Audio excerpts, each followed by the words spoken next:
Halo teman-teman, bertemu lagi bersama kakak di GS Channel Revolusi Belajar Tanpa Batas. Oke, dalam video kesempatan kali ini, kakak akan mencoba membahas latihan soal ya teman-teman ya. Nah, soal di sini untuk materi kelas 7, yaitu terkait dengan kelangkaan dan kebutuhan manusia dan kegiatan ekonomi. Nah, bagi teman-teman yang baru bergabung, jangan lupa klik like dan subscribe-nya ya. Tujuannya agar channel ini terus bisa memberikan manfaat bagi teman-teman semuanya. Oke, kita mulai pembahasan dari soal nomor 1. Suatu negara yang memiliki lahan pertanian terbatas melakukan impor beras untuk memenuhi kebutuhan pangan penduduknya. Kegiatan tersebut merupakan upaya pemenuhan kebutuhan yang dipengaruhi oleh faktor A. Jumlah penduduk yang bertambah. B. Kondisi geografis negara tersebut. C. Pendapatan nasional negara tersebut. D. Kemampuan negara membeli barang impor.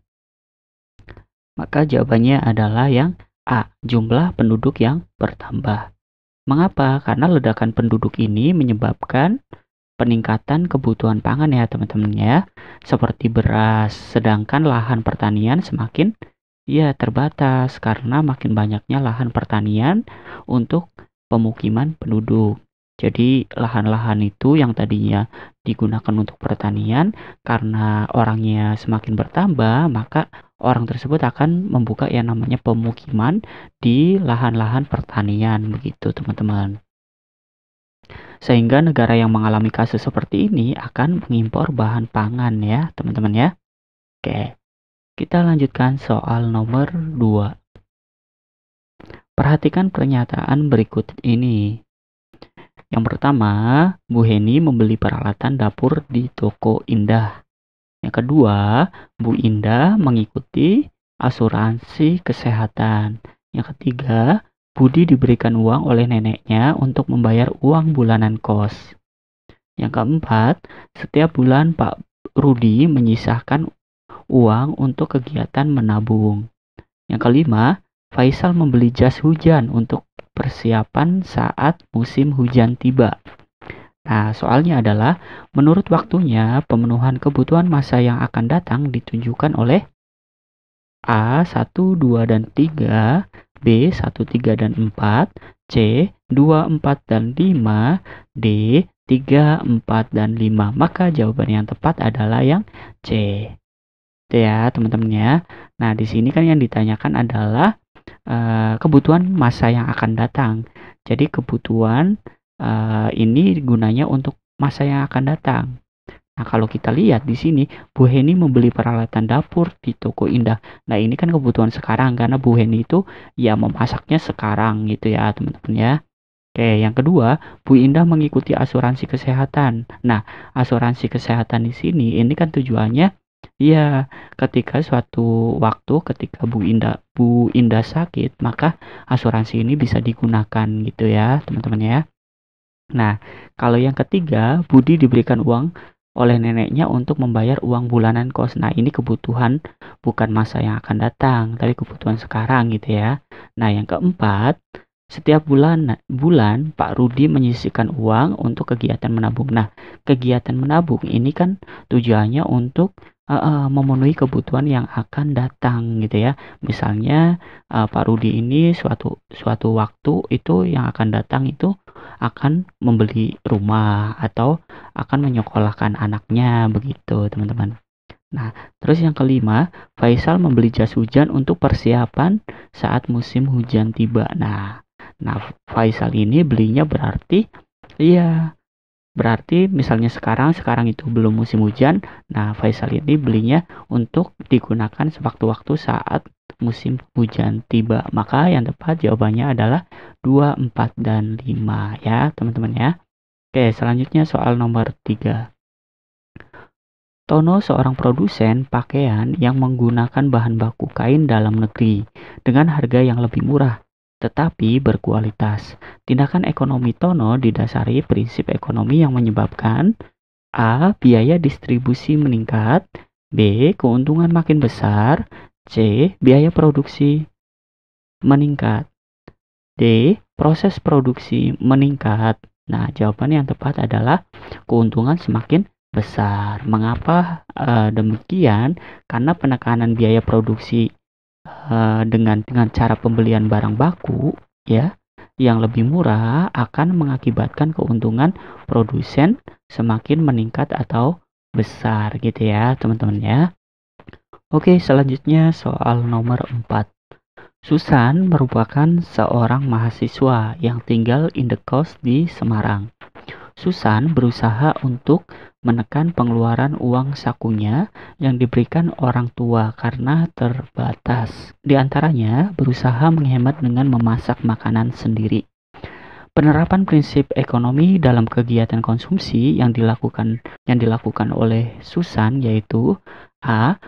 Memilih barang yang berkualitas dengan harga murah. B. Membiasakan berperilaku hidup hemat dan sederhana. C. Menggunakan sarana distribusi yang efektif dan efisien. D. Membeli barang sesuai dengan daya beli dan dana yang ada. Maka jawaban yang tepat di sini adalah membiasakan perilaku hidup hemat dan sederhana. Nah, perilaku hemat dan sederhana di sini itu yang dilakukan oleh Susan itu diantaranya yaitu memasak makanan sendiri ya teman-teman ya di kos Susan sendiri gitu ya. Nah, di sini terkait dengan prinsip ekonomi itu adalah usaha dengan pengorbanan sekecil-kecilnya untuk memperoleh hasil tertentu atau dengan pengorbanan tertentu yang bertujuan untuk memperoleh hasil maksimal. Nah, prinsip yang dilakukan oleh Susan adalah membiasakan berperilaku hidup hemat dan sederhana karena untuk menghemat uang saku yang diberikan oleh orang tuanya. Oke, kita lanjut soal nomor 5. Soal nomor 5, tindakan ekonomi rasional didasari penerapan prinsip ekonomi. Seseorang yang terbiasa menerapkan prinsip ekonomi dalam melakukan tindakan ekonomi akan mempertimbangkan A. Tingkat harga barang pada saat itu. B. Tingkat harga dan jumlah barang di pasar. C. Status sosial di lingkungan masyarakat. D. Prioritas kebutuhan dan mempertimbangkan jumlah uang yang dimiliki. Jawaban yang tepat adalah yang D. Mengapa demikian? Karena tindakan ekonomi rasional itu adalah setiap tindakan manusia yang dilandasi atas dasar pilihan yang paling baik dan paling menguntungkan. Seseorang dalam melakukan tindakan rasional akan mempertimbangkan prioritas kebutuhan ya teman-teman ya, dan mempertimbangkan uang yang dimilikinya gitu ya. Oke, selanjutnya soal nomor 6. Setiap orang akan melakukan konsumsi dalam upaya menjaga kelangsungan hidupnya. Dalam melakukan konsumsi, seseorang harus bersikap bijak. Artinya adalah A. Bersikap rasional dengan memperhatikan kelestarian alat pemuas kebutuhan hidup. B. Konsumsi barang sebanyak-banyaknya untuk mencapai kepuasan optimal. C. Konsumsi barang secara sembunyi-sembunyi agar tidak dikonsumsi orang lain. D. Konsumsi barang secara terus-menerus untuk memenuhi kebutuhan hidup. Maka jawaban yang tepat adalah yang A.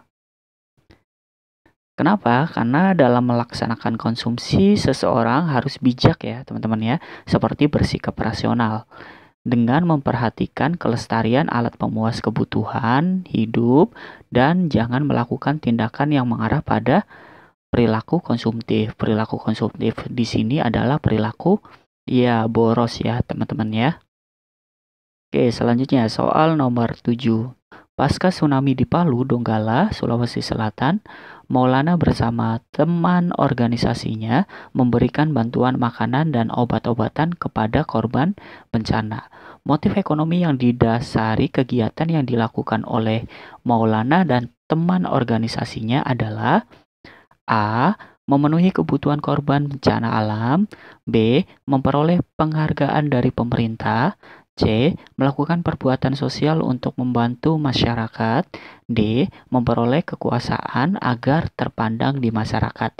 Maka jawaban yang tepat perilaku yang didasari oleh Maulana di sini yaitu melakukan perbuatan sosial untuk membantu masyarakat gitu ya. Motif yang dilakukan Maulana dan teman organisasinya dalam membantu korban bencana di Donggala merupakan motif berbuat sosial, membantu masyarakat yang sedang mengalami kesulitan akibat bencana alam. Oke, selanjutnya soal nomor 8. Sebagai modal pembangunan, pengelolaan, dan pemanfaatan sumber daya alam harus sebaik mungkin tanpa merusak alam. Salah satu upaya pemanfaatan sumber daya alam secara rasional adalah A. Menggali kekayaan alam dengan memperhitungkan keberadaannya. B. Menjual sumber daya alam dan tambang ke negara maju. C. Membuka lahan hutan untuk lokasi perkebunan kelapa sawit. D. Mengeksploitasi hasil hutan untuk kepentingan bersama. Maka jawaban yang tepat adalah yang A. Menggali kekayaan alam dengan memperhitungkan keberadaannya.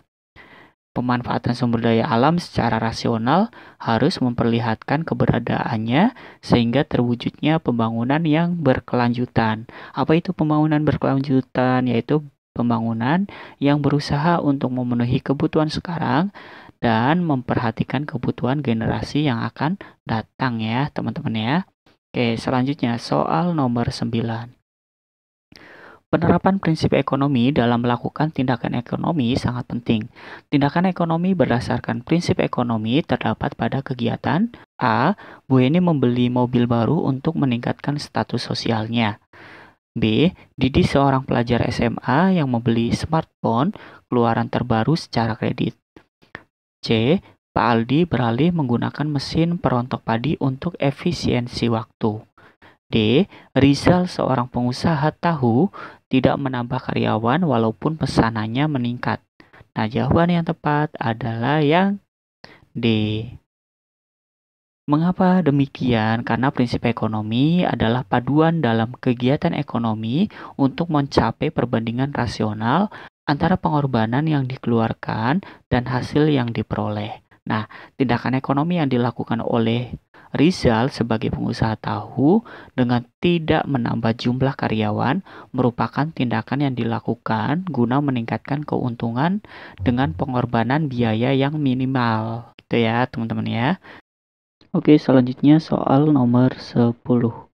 Perhatikan matriks berikut ini. A. 1A membuka usaha baru, 2A memberi diskon, 3A menawar saat membeli, 1B membeli di pasar tradisional, 2B menggunakan kendaraan hemat energi, 3B menggunakan iklan sebagai promosi, 1C membandingkan harga barang, 2C menjual barang-barang berkualitas, 3C menambah armada pengiriman. Pasangan yang tepat mengenai tindakan konsumen sesuai dengan prinsip ekonomi adalah A.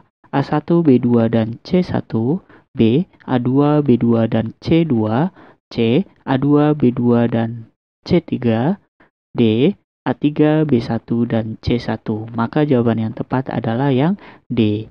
Mengapa demikian? Karena di sini untuk prinsip ekonomi yang dilakukan oleh konsumen itu poinnya yang pertama adalah dari A3 ya teman-teman ya. Menawar saat membeli. Nah, tujuannya adalah untuk mendapatkan harga murah gitu ya, teman-teman ya. Nah, yang selanjutnya yaitu membeli di pasar tradisional. Biasanya kalau kita membeli di pasar tradisional itu harganya lebih miring ya, teman-teman ya. Dan itu akan menjadi penghematan bagi konsumen. Nah, selanjutnya yang C itu adalah membandingkan harga. Nah, biasanya kita sebagai konsumen itu akan membandingkan harga barang setiap penjual, tujuannya agar mendapatkan harga yang murah gitu ya teman-teman ya. Oke, selanjutnya soal nomor 11. Perdagangan internasional membuka peluang bagi industri kecil dalam negeri, yaitu khususnya dalam melakukan kegiatan ekspor. Sebagai contoh, Pak Dodo, pengusaha kerajinan tas berbahan eceng gondok, mengekspor ke negara-negara Asia Timur. Kegiatan distribusi yang dilakukan oleh Pak Dodo akan menambah nilai guna suatu barang. Nilai guna tersebut termasuk A. Nilai guna tempat, B. Nilai guna bentuk, C. Nilai guna waktu, D. Nilai guna kepemilikan. Nah, jawaban yang paling tepat adalah nilai guna bentuk. Nah, yang dimaksud dengan nilai guna bentuk yaitu di dalam melakukan proses produksi, kegiatannya ialah merubah bentuk suatu barang sehingga barang tersebut mempunyai nilai ekonomis. Nah, maksudnya di sini tadinya bahan mentahnya itu berupa enceng gondok, gitu ya. Tetapi setelah enceng gondok ini sudah dibentuk, kemudian menjadi tas, maka ya nilai tas ini yang berbahan eceng gondok ini akan tinggi ya nilainya ya teman-teman ya. Oke, selanjutnya soal nomor 12. Perhatikan ilustrasi berikut. Selama beberapa bulan terakhir, perusahaan Dodi mengalami peningkatan jumlah produksi. Untuk mendukung kegiatan tersebut, Dodi meminjam uang ke bank sebagai tambahan modal. Berdasarkan ilustrasi tersebut, modal yang diperoleh Dodi merupakan A. Modal tetap, B. Modal sendiri, C. Modal abstrak, D. Modal pinjaman. Nah, jawaban yang paling tepat adalah modal pinjaman. Pinjaman uang yang dilakukan oleh Dodi yang bertujuan untuk meningkatkan produksi usaha digunakan sebagai modal yang diperoleh dari pinjaman ya, teman-teman ya. Oke, selanjutnya soal nomor 13. Pak Hasan memiliki usaha tas berbahan kulit buaya. Setiap tahunnya permintaan produksinya selalu meningkat. Pak Hasan memanfaatkan internet untuk mencari bahan baku kulit buaya dari luar daerah, sehingga bahan baku sebagai dasar pembuatan tas selalu tersedia. Berdasarkan pernyataan tersebut, kemudahan yang diperoleh produsen dengan adanya internet dalam kegiatan ekonomi adalah A. Mempercepat barang hasil produksi sampai kepada konsumen, B. Memberikan kemudahan dalam memasarkan produk kepada konsumen, C. Mempermudah produsen dalam menjalin kerjasama dengan rekan bisnisnya, D. Mempermudah mendapatkan bahan baku atau faktor produksi. Jawaban yang tepat adalah yang D. Mempermudah mendapatkan bahan baku atau faktor produksi. Internet ini di sini membantu produsen untuk mencari informasi. Nah, baik untuk kebutuhan mencari bahan baku atau faktor-faktor produksi berupa modal, tenaga kerja, atau sumber daya alam lainnya ya teman-teman ya. Oke, selanjutnya soal 14. Salah satu masalah yang dihadapi oleh negara berkembang adalah kualitas sumber daya manusia yang rendah. Faktor tersebut menyebabkan kualitas barang atau jasa yang dihasilkan juga rendah. Cara paling tepat untuk memecahkan permasalahan ekonomi tersebut adalah A. Mengundang investor luar negeri untuk melakukan produksi. B. Mendatangkan tenaga ahli dari luar negeri untuk melakukan produksi. C. Memberikan magang atau pelatihan kepada tenaga kerja. D. Mencari barang ilegal dari negara lain agar mendapatkan harga murah. Jawaban yang paling tepat adalah yang C. Memberikan magang atau pelatihan kepada tenaga kerja. Memberikan magang atau pelatihan tenaga kerja merupakan upaya untuk memperbaiki kualitas sumber daya manusia. Oke, selanjutnya soal nomor 15. Berdasarkan data yang dikeluarkan oleh BPS pada November 2018, tingkat konsumsi masyarakat perkotaan sebesar 47,35% dan pedesaan sebesar 41%. Data tersebut menunjukkan tingkat konsumsi masyarakat perkotaan lebih tinggi daripada masyarakat pedesaan. Faktor penyebab perbedaan tingkat konsumsi di perkotaan dan pedesaan berdasarkan A. Daya beli masyarakat pedesaan lebih tinggi dibandingkan masyarakat perkotaan. B. Tingkat pendapatan masyarakat perkotaan lebih tinggi daripada masyarakat pedesaan. C. Jumlah tenaga kerja di pedesaan lebih tinggi daripada di perkotaan. D. Serapan tenaga kerja formal di perkotaan lebih tinggi daripada di pedesaan. Maka jawaban yang tepat adalah yang B. Tingkat pendapatan masyarakat perkotaan lebih tinggi daripada masyarakat pedesaan. Pembahasannya di sini untuk tingkat pendapatan akan mempengaruhi tingkat konsumsi masyarakat ya teman-teman ya. Makin tinggi tingkat pendapatan, maka semakin tinggi tingkat konsumsi. Begitu juga dengan masyarakat perkotaan, di mana masyarakat ini pendapatannya lebih tinggi, sehingga konsumsinya semakin tinggi juga. Selanjutnya soal nomor 16.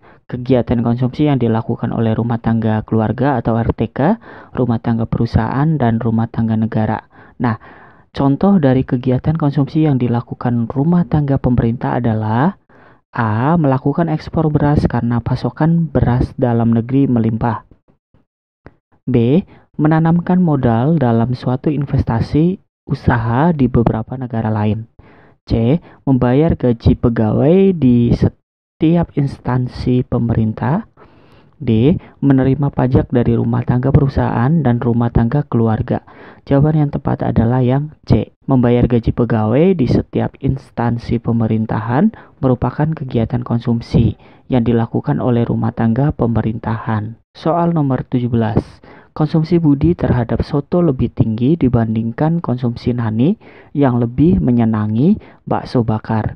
Perbedaan konsumsi tersebut dipengaruhi oleh A. Perbedaan pendapatan, B. Perbedaan keinginan, C. Perbedaan harga, D. Perbedaan selera. Jawaban yang tepat adalah yang perbedaan selera ya teman-teman ya, yang D. Nah, di sini perbedaan konsumsi antara Budi dan Nani itu dipengaruhi oleh selera, di mana seleranya Budi itu lebih suka soto, sedangkan selera Nani dalam melakukan konsumsi itu lebih suka bakso bakar ya teman-teman ya. Oke, soal nomor 18. Tingkat konsumsi seseorang dapat dipengaruhi oleh harga barang yang dikonsumsi. Jika harga barang yang dikonsumsi naik, orang akan A. Menambah jumlah barang yang dikonsumsi, B. Menambah jumlah jasa yang dikonsumsi, C. Mengurangi jumlah barang yang dikonsumsi, D. Beralih membeli barang yang dikonsumsi. Jawaban yang tepat adalah yang D. Beralih membeli barang yang dikonsumsi. Mengapa demikian? Harga barang konsumsi naik, konsumen akan mencari alternatif lain dengan cara mencari barang substitusi atau pengganti sebagai barang konsumsi. Gitu ya teman-teman ya. Jadi sebelum konsumen itu mengurangi jumlah konsumsinya, konsumen akan beralih dulu untuk mencari barang apa sih sebagai pengganti gitu teman-teman. Nah, maka jawaban yang tepat adalah yang D. Oke, selanjutnya soal nomor 19. Produksi dalam arti sempit adalah A. Menciptakan barang dan jasa, B. Mengambil langsung dari alam, C. Menciptakan dan meningkatkan nilai guna barang dan jasa, D. Menciptakan dan meningkatkan keindahan barang dan jasa. Jawaban yang tepat adalah jawabannya adalah menciptakan dan meningkatkan nilai guna barang dan jasa gitu ya teman-teman ya. Oke, selanjutnya soal nomor 20. Distribusi langsung dilakukan pelaku ekonomi tanpa melalui perantara.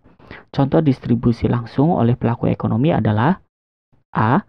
Pak Herianto melakukan impor barang dari luar negeri, B. Budiana menjual kembali barang yang dibeli dari agen, C. Andi membeli tiket kereta api melalui loker tiket perwakilan, D. Pedagang mie ayam yang berjualan keliling kampung. Nah, jawaban yang tepat adalah yang D. Pedagang mie ayam yang berjualan keliling kampung. Nah, di sini distribusi langsung itu penyaluran barang tanpa adanya perantara ya teman-teman ya. Nah, jadi penyaluran dari penjual langsung ke konsumen. Nah, di sini yang paling tepat adalah yang D, yaitu pedagang mie ayam yang berjualan ke keliling kampung. Oke, terima kasih. Semoga video kali ini bermanfaat bagi teman-teman untuk belajar. Jangan lupa klik like dan subscribe-nya ya teman-teman ya. Salam dari GS Channel dan salam semangat. Dah.